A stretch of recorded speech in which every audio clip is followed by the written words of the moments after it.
Dios te bendiga, Feliberto. Qué bueno tenerte por acá otra vez en otra entrega de nuestro programa Steven Academy. La gente quedó muy sorprendida por estos vídeos y ha llamado la atención de muchas personas. Sin embargo, te hemos traído para que nos des luz acerca del tema más conspicuo, más debatido y que tiene muchas dudas y lagunas. Y nada más y nada menos que traerte a ti para que nos explayes acerca de la evolución humana. Saludos a la audiencia, Dios te bendiga y Dios bienvenido. les bendiga a todos. La gracia del Señor Jesucristo mora en su vida. Yo encantado de estar aquí. Ya lo dije, yo soy fanático de esta sección. Me gusta mucho cómo se trabaja, los temas que se tratan y hasta yo lo voy a ver el video. Pero es cierto que te tiras todos los videos de Steven Academy. Sí, me gustan toditos. Por el formato y el cambio de cámara. También se ve difuminado. Después cuando tú hablas se ve claro. Yo lo voy a copiar ese consejo, tranquilo. Dale para allá, dale para allá. Eso en Dios no hay copia. Eso es así, eso es así. Queremos preguntarte, Sí. nuestros queridos padres, abuelitos, Adán y Eva. Sí. Nosotros queremos saber si es cierto que ellos vienen de un primate o son la primera pareja existente en nuestro hermoso planeta Tierra. Mira, ese tema, ciertamente, yo te puedo decir que es uno de los temas más debatidos al día de hoy mismo. Se está debatiendo mucho en la literatura científica, se está debatiendo mucho en libros académicos. El año pasado yo compré un libro que me chocó. Me chocó mucho porque del que era mi apologista favorito. Y entonces él hace un libro, se llama El Adán Histórico, y lo que yo pienso que voy a ver es una argumentación científica sobre la existencia de una primera pareja humana y que de ahí provenimos todos nosotros. Pues él, por miedo a... Porque nosotros aquí lo podemos hablar, pero en Estados Unidos es un tema de vida o muerte, de que usted lo queman de la materia si usted no cree, de que a usted le dicen que usted es un idiota o loco si usted no lo cree, y también si eres científico... Más fuerte que en Europa.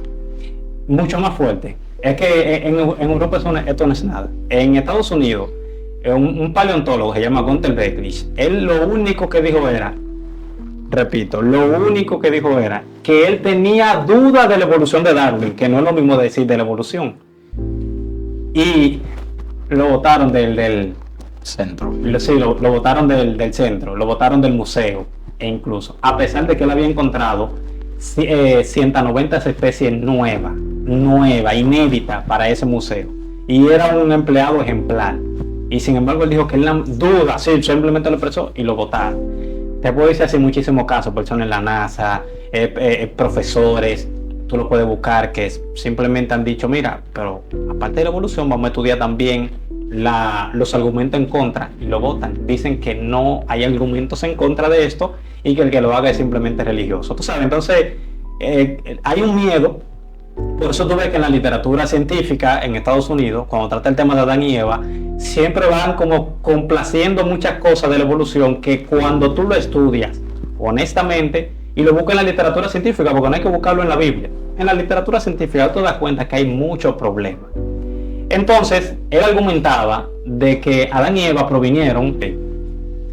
Entonces, él dijo que Adán y Eva vinieron de los primates directamente. O sea, que la evolución humana, con todo lo que dice, es cierta. Y entonces, Adán y Eva luego vinieron de la especie que se llama Homo heidelbergensis, que es del valle de Heidelberg.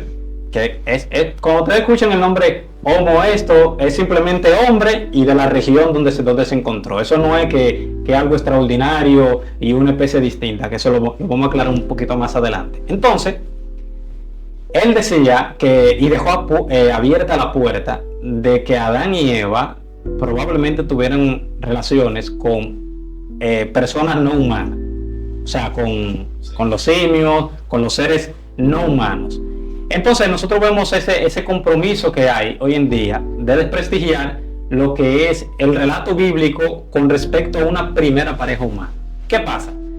Que al día de hoy decir que el hombre vino directamente del primate es una insensatez y no hay, y yo invito a cualquier persona yo reto a cualquier persona que me demuestre científicamente que nosotros venimos de los animales.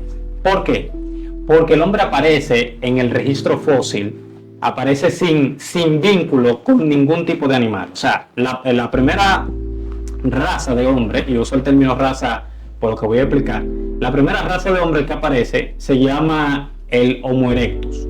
El Homo erectus, o le puede decir el Homo ergaster, o le puede decir el Homo antecesor, que es el mismo, lo único que hay un interés de que si yo encuentro yo le quiero nombrar así para que cuando se busque tenga mi... Excelente. Lo entendiste. Pero al final es lo mismo. Por eso ya otros que no tienen ese interés, sino que están de afuera, dicen no, es la misma especie, es Homo erectus, se sabe que tú lo que quieres buscar tu camarita con respecto a esa especie, pero eso es lo mismo todo. Es el primero que aparece. Entonces tiene una disimilitud con lo que es el Australopithecus, que era el que anteriormente se decía, que era, nosotros veníamos de ello. Tiene una disimilitud que no puede ser nuestro ancestro común. Además de eso, de que Bridget Sinu, una paleontóloga también muy reputada, dijo que la línea del Australopithecus es una rama lateral, no directa del hombre. Cuando digo lateral, es de que ella sigue pensando, por ejemplo, de que sí vino de alguna especie de homínido prehumano, pero no directamente de los Australopithecus. O sea, esa concepción que se tenía ya no está. ¿Y fue aceptada?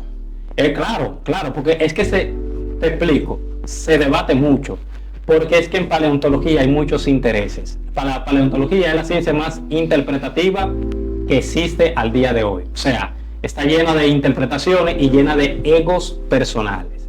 Yo te puedo contar un caso particular que se llama el hombre de Orce. El hombre de Orce fue una chapa de cráneo que se encontró en España. ¿Qué pasa? Que los que lo encontraron dijeron que esa era la primera especie humana de España y que es una pieza clave para la evolución humana. Ellos se lo dieron a dos paleontólogos franceses, a una pareja de paleontólogos franceses, y ellos determinaron de que eso era la chapa de cabeza de un burro. Ahora yo te digo algo.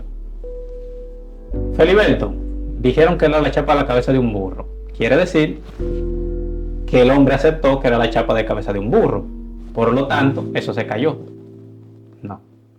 Él siguió apostando de que el hombre de Orce era un hombre y de que ellos, su concepción estaba equivocada. De los tres que lo encontraron, la chapa de cabeza, de cráneo, dos aceptaron lo que dijeron los otros paleontólogos porque son de más renombre, sí. Y por algo tú se lo prestas, le dices, mira, obsérvame esto, yo creo que es esto, ¿qué tú crees? Verificabilidad. Exactamente. Y él siguió creyendo lo mismo. O sea, eso es para que tú veas el interés que hay detrás. ¿Por qué? Porque es que cuando tú dices que es una nueva especie humana, las universidades, el gobierno empieza a donarte dinero y recursos para que tú sigas investigando. Investigación. ¿Qué pasa? Tú dirás, bueno, Feliberto, pero si ya los dos científicos demostraron y le explicaron a ellos de que era la chapa de cabeza de un burro, entonces quiere decir que ellos lo aceptaron así. Pero claramente que no, porque es que hay intereses económicos y de reputación también que se manejan mucho en la paleontología. Porque cuando tú descubres alguna nueva especie o un hallazgo fósil, las universidades y el gobierno en esos países tienen la obligación de donarte y darte dinero, por ejemplo, para que tú sigas con las investigaciones. Por eso, el paleontólogo que ganó el premio Nobel en estos días, él se llama Svante Pääbo, él dijo que la paleontología es una ciencia carente de datos y que lo que se hace es que tú encuentras un fósil y le das una interpretación diferente a la que el otro tiene y tú le pagas una campaña mediática para que tu discurso sea más preponderante que el del otro. Él dice, literalmente dice eso. Entonces, seguimos con la evolución humana y es que se vende el mito de que sí, el hombre vino de los monos, de los primates, y eso está demostrado. Pero cuando tú te lees el libro más famoso hoy en día de Yuval Noah Harari, Sapiens, en la página 26, él dice, no sabemos cómo ni cuándo animales que pueden clasificarse como Homo sapiens surgieron en África, que lo único que se sabe es que hace 150.000 años el hombre, por ejemplo, apareció ahí, el hombre estuvo ahí, es lo único que se sabe. Cuando tú te buscas también un artículo científico en la revista Nature, y las personas que le estoy citando son todas ateas y son todas evolucionistas. No estoy hablando de ningún cristiano, los cristianos que no se metan en esto ahora. Sí. ¿Qué pasa? Hay un artículo científico que se llama Evolución Humana, 50 años después del Homo habilis, y dice con todas las técnicas analíticas y científicas que tenemos hoy, no se ha podido construir una hipótesis sobre el origen del hombre, una hipótesis, y dice que sigue siendo difícil de alcanzar. Es decir, en la página científica, en Nature, que es... Pero entonces, disculpa que te interrumpa, ¿por qué se le llama teoría de la evolución si no se puede marcar una hipótesis cuando una teoría es el conjunto de hipótesis? Lo que pasa es que ahí es donde radican las confusiones.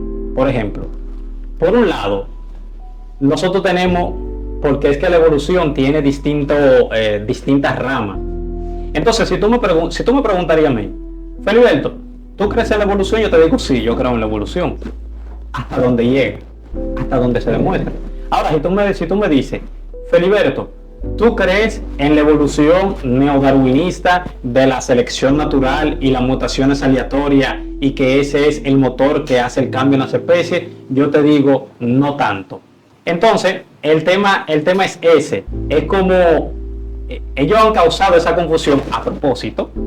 Por eso es que tú ves que tú dices, por ejemplo, yo no creo en la evolución, y todo el mundo te tilda de loco. Sí. Dice, no, pero la evolución es un hecho fuera de toda duda. Sí, pero ¿qué tú me estás definiendo como evolución? O sea, tú me estás definiendo como evolución de que el hombre vino de un ancestro común entre él y el chimpancé. Si él te dice que sí, bueno, eso no se ha demostrado nunca.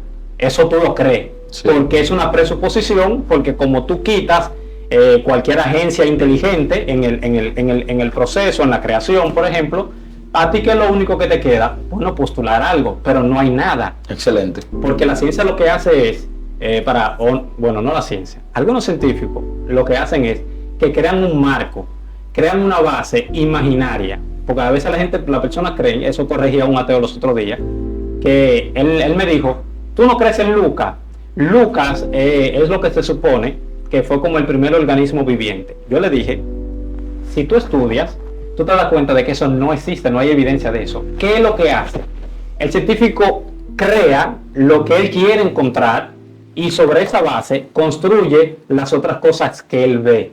Pero de la base, él no tiene evidencia. Entonces, es lo que te digo.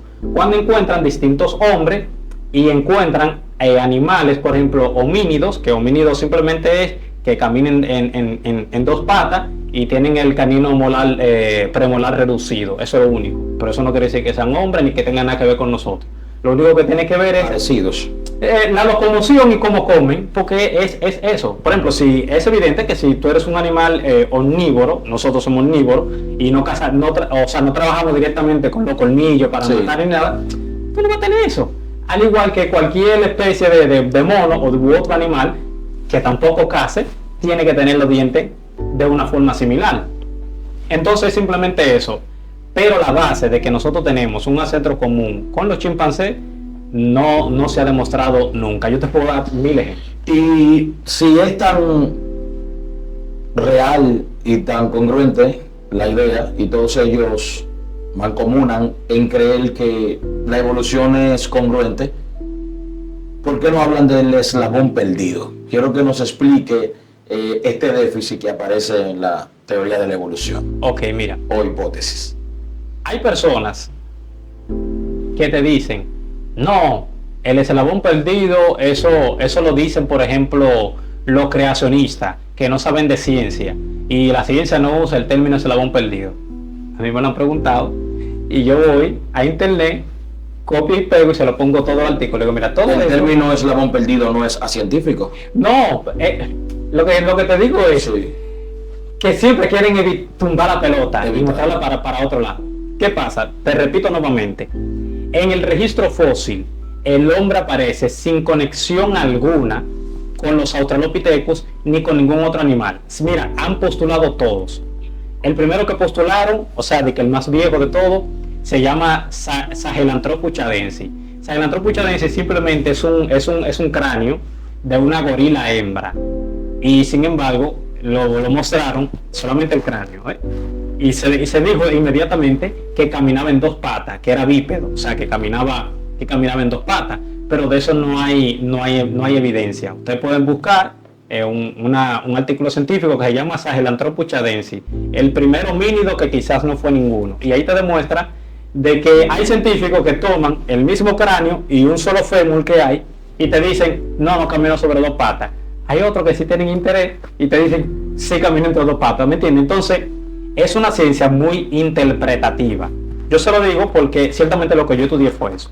Entiendo. Y te digo que es una ciencia bastante interpretativa. O sea, tú puedes ver algo y decir, bueno, esto es esto, sin embargo otro lo ve y dice, no, yo no creo. Entonces, ¿existió o no existió o simplemente se tiene como...? Es un marco teórico porque hay que encontrar algo. Porque lo que te explico es, lo que se quiere decir es que el hombre vino de un primate, ya sea Lucy, la otra, que no lo fue, pero bueno, Lucy, por ejemplo, o te dicen que fue la línea de Sahelanthropus chadensis, o te dicen que Ardipithecus cadava también, que simplemente eran distintos monos de la antigüedad y que ellos, como quieren encontrar eso, porque lo postuló Darwin en D.C. Hoffman en el origen del hombre, por ejemplo, quieren encontrar eso porque fue lo que él postuló. La ciencia trabaja en base a eso, pero al día de hoy no se ha demostrado. Por eso se cree en lo que se llama el Big Bang del género Homo. ¿Qué es el Big Bang del género Homo?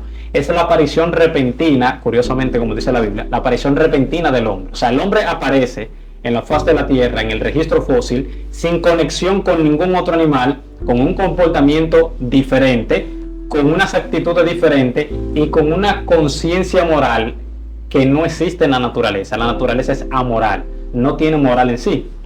Y entonces tú tienes a esta especie que de un momento a otro, de la forma más ridícula, y sí, es la palabra, más ridícula posible, haciendo cosas que son contrarias a la evolución. Usted me dirá, ¿qué ejemplo tú tienes para eso? Por ejemplo, la evolución, ¿su base cuál es? La base es que tú mates, te reproduzcas y la comida, por ejemplo, tú la almacenas y la utilizas para sobrevivir.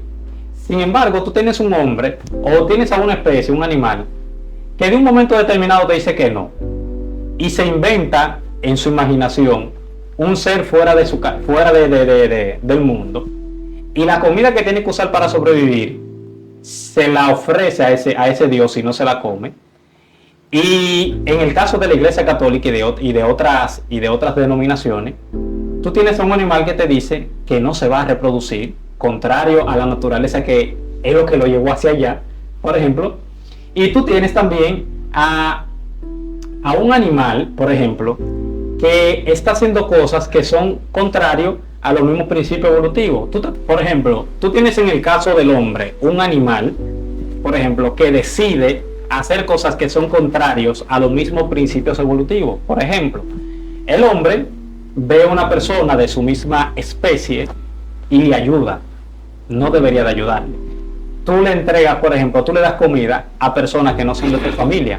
Eso es algo que ningún animal, por ejemplo, hace. Si tú te fijas, el león, ¿qué es lo que hace? Cuida su manada y su descendencia, no la del otro. Cuando el león le gana al rey de esa tribu, ¿qué es lo primero que hace? Mata a los hijos. Sin embargo, el hombre no actúa de esa forma. Mi pregunta es, ¿de dónde vienen esos principios morales del hombre?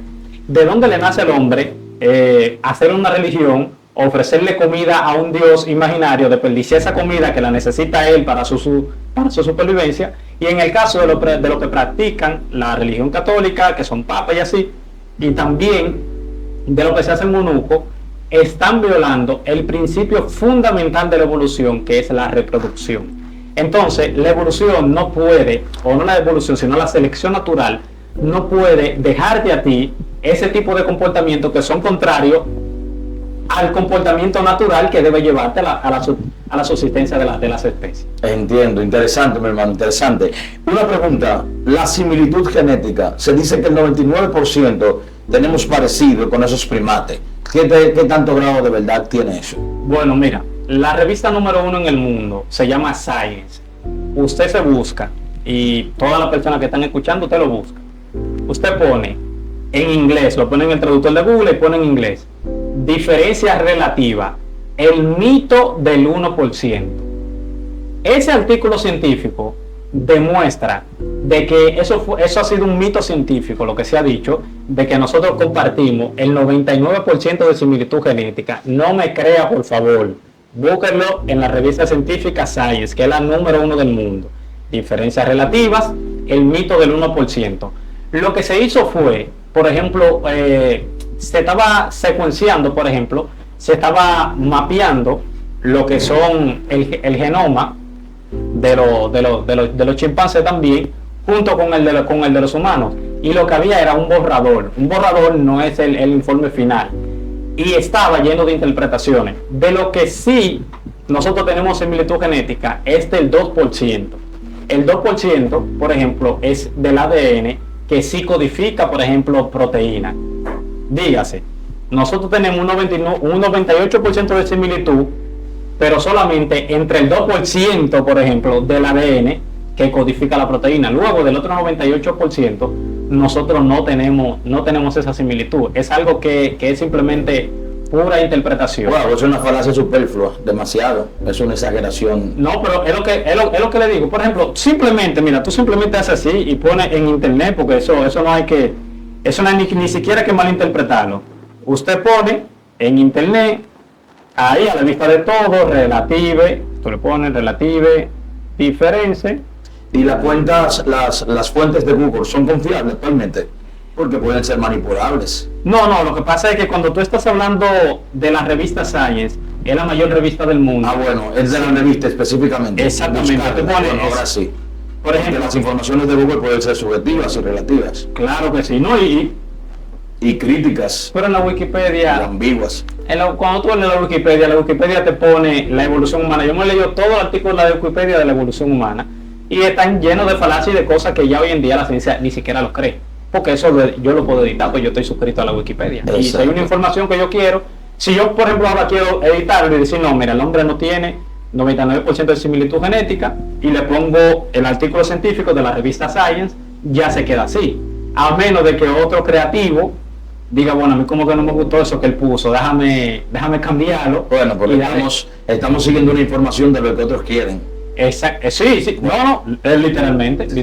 Yo quiero hacerte una pregunta ya para concluir con este tema. Sé que muchas personas se están anotando y otros no entienden nada, pero vuelvan y reproduzcan el video hasta que lo entiendan. Adán y Eva, un solo color, una sola raza.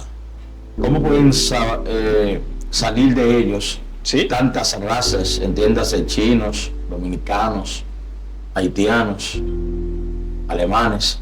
¿Dónde pueden salir tantas personas con diferentes ademanes y alelos? Okay. Explíquenos. Mira, en primer lugar ahí, para terminar ahí, ese es el artículo científico, se llama el mito del 1%, según puedo leer. Exactamente, que habla de que nosotros, el hecho de que nosotros tengamos 99% de similitud genética es un mito, dice la revista científica. Número 1. Sí, eso no me lo invento yo, eso usted lo puede leer, eso está ahí. Excelente. Hay forma de descargarlo también, ilegal, pero no se lo voy a decir, pues eso es rojo. Sí, entonces no puedo incitar a eso. Mira, ese era otro de los argumentos que las personas tienen para decir de que Adán y Eva, o sea que nosotros no podemos venir de una sola pareja, porque hay distintas razas. Pero ya eso se resuelve fácil. Hay algo que se llama el SNP en inglés, pero eso es el polimorfismo de nucleótidos únicos. Eso quiere decir... CMP. Ajá. Eso quiere decir que tú tienes todas las variantes de una sola letra. Dígase, Adán y Eva, con lo que se llama el polimorfismo de nucleótidos únicos, si ellos son, vaya buscándole al paso para no hacer el video muy extenso, si ellos son dos individuos diploides y heterocigóticos, por ejemplo, en 10 millones de nucleótidos, que es lo que tenemos en el ADN, pueden dar toda la variación genética que hay. Simplemente con tu postular lo que se llama la heterocigosis, usted puede tener de una sola pareja toda la similitud, las diferencias raciales que tenemos hoy en día. Entonces ya, hoy en día ese no es el problema que nosotros tenemos con respecto a Adán y Eva, porque son dudas que ya se han resuelto porque la misma ciencia, lo que pasa es que no se dice, pero la misma ciencia se ha acabado de resolver. Además de eso, de que el hombre también, sabemos de que el hombre, dependiendo del entorno, también cambia. Por ejemplo, ¿de dónde vinimos nosotros? De regiones cercanas a África, que como dice la Biblia también, que Cuando nosotros vemos las dimensiones del huerto de Edén, que te dice que hay un río que llega hasta tal sitio, otro río llega a tal sitio, hay uno de los ríos que cruza por África, que llegaba hasta África. Cuando tú estudias, por ejemplo, el campo completo, tú te das cuenta de que la única forma en la que confluían los 4 ríos era en el Golfo Pérsico, que también son regiones que comparten el mismo continente de África. O sea, al final nosotros estamos igual a lo que dice la ciencia de que el hombre vino probablemente de África. Entonces, el hombre sale de África, que ahí vamos a explicar lo de los neandertales y de los otros que se dicen como que eran unos humanos diferentes, y no es así, eso es mentira.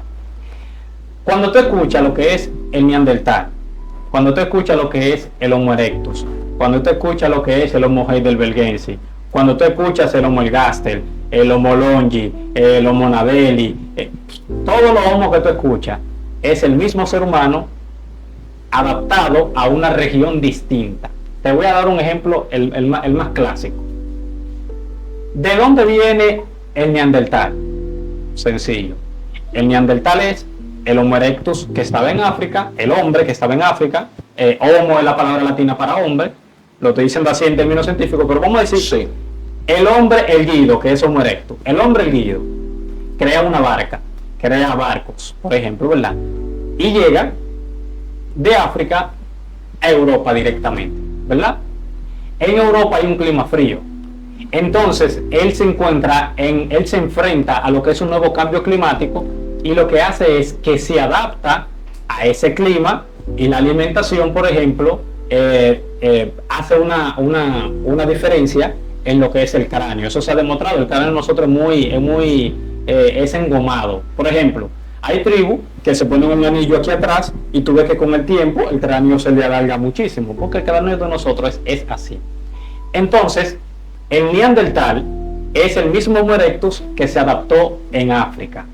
Por ejemplo, el que se llama Homo floresiensis es el Homo erectus que fue a la isla de Indonesia de Flores, y como esa isla es escasa, por ejemplo, en comida y en alimentos, lo que se encontraron ahí eran más pequeños y eran más delgados. ¿Pero por qué? Porque la alimentación no es la misma. Entonces el cuerpo subsiste con lo que tiene, claro, y se adapta. Entonces, para no morir. Exactamente. Ya los hijos que tú tengas ahí, por ejemplo, van a ser un poco más pequeños porque necesitan menos comida para subsistir. Entonces es eso. Al final es el mismo hombre y no diferentes evoluciones de ese hombre, ¿no? Por ejemplo, tú te buscas en la revista Science y tú escribes Dmanisi. ¿Qué es Dmanisi? Es una región donde se han encontrado 5 cráneos distintos de la misma especie de seres humanos. Y el mismo autor, por ejemplo, que lo describió, dice que lo que hubo fue una continuidad filogeográfica. Me explico. Es el mismo hombre que se ha adaptado a distintas regiones, por ejemplo, y simplemente lo que tú estás encontrando es el mismo hombre. Por ejemplo, en Heidelberg tú encontraste ese hombre que caminó para allá en busca de alimento, porque ciertamente nosotros éramos tribales. Si tú no eres, por ejemplo, si yo no soy siempre fuerte, tú me vas a echar de las regiones donde controlan los siempre fuertes. Sí. Entonces yo tengo que irme. Pero yo nací aquí en la tierra. Y en verdad el cuerpo se adapta. Exactamente. Incluso tú te sientas mucho así encorvado, pues tu cuerpo se queda encorvado totalmente. El cuerpo entonces sí sufre adaptaciones. No te vayas más lejos. Yo me mamaba todo dedo. Por algo yo tengo los dientes para adelante. ¿Por qué? Porque el cuerpo ya va tomando otro rumbo, porque sabe que está expuesto a otras cosas. Entonces, hoy en día, cuando nosotros nos hablan de los neandertales y etcétera, no se está hablando de diferentes especies como se creía antes.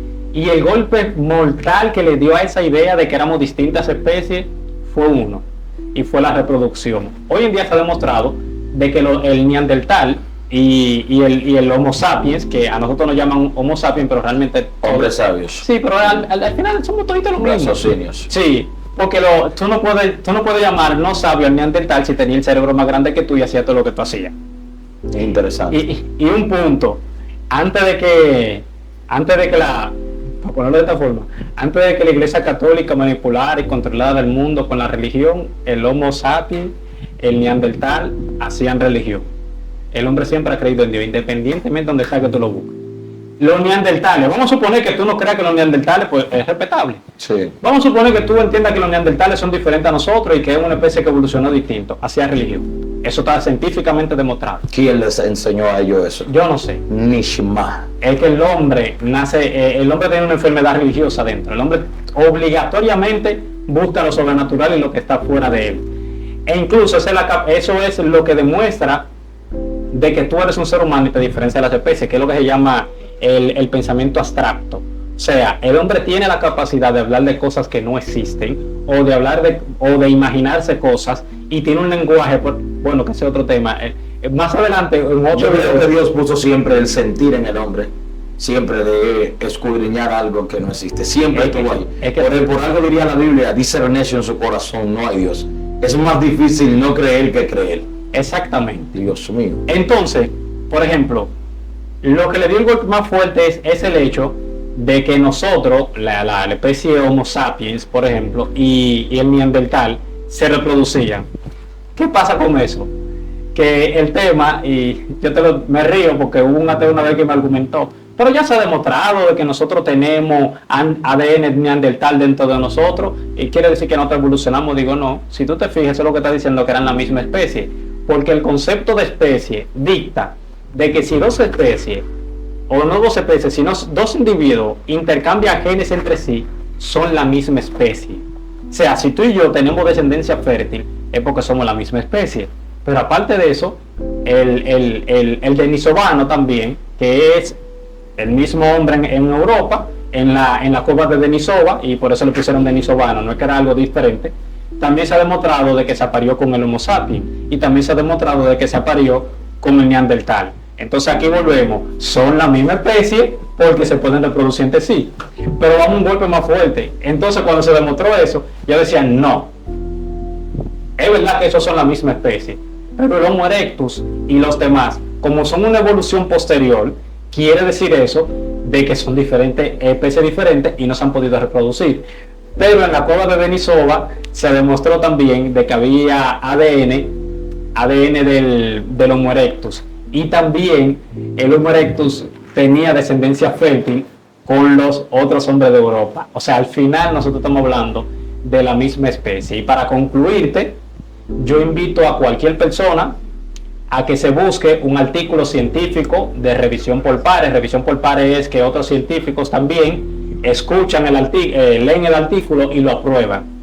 Tú te buscas una primera pareja humana es posible y ahí tú tienes una explicación científica libre de matices religiosos y de la Biblia, nada de eso, científica, que te dicen de que hoy en día e incluso ya los cristianos evolucionistas que anteriormente creían una cosa, hoy en día se han retractado y creen de que hoy en día la cuestión no es si Adán y Eva existieron, sino en qué tiempo existieron. Y la aproximación científica, no tiene nada que ver con la Biblia lo que voy a decir.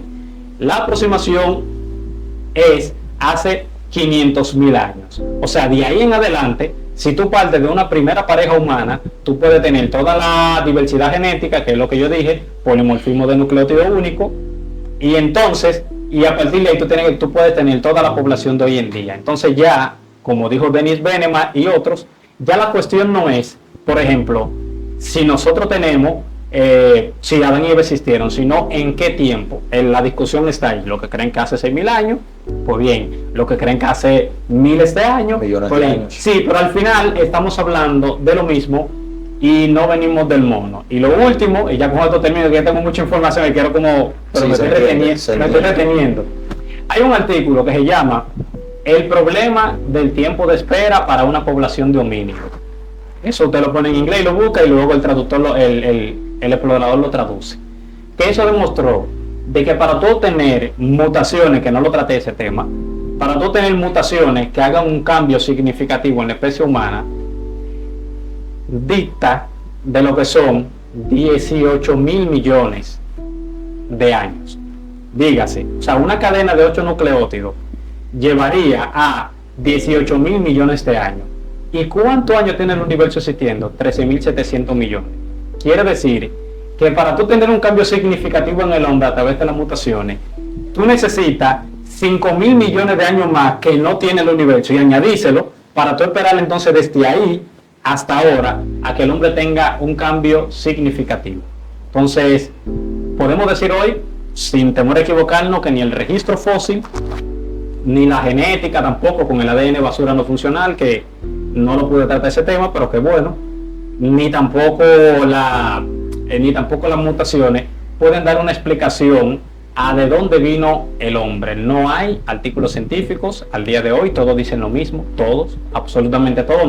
No he citado mucho, pero yo le puedo leer y releer que todos dicen lo mismo. No hay hipótesis plausible de dónde vino el hombre, ni de qué animal vino. No hay un animal que tú lo puedas conectar. A Lucy la descartaron, a Sahelanthropus lo descartaron, al Dipithecus cadavra lo descartaron, Ororhynthus genensis lo descartaron, y el hombre se quedó solo, sin ninguna conexión con ningún animal, y eso es lo que se llama el Big Bang del género Homo.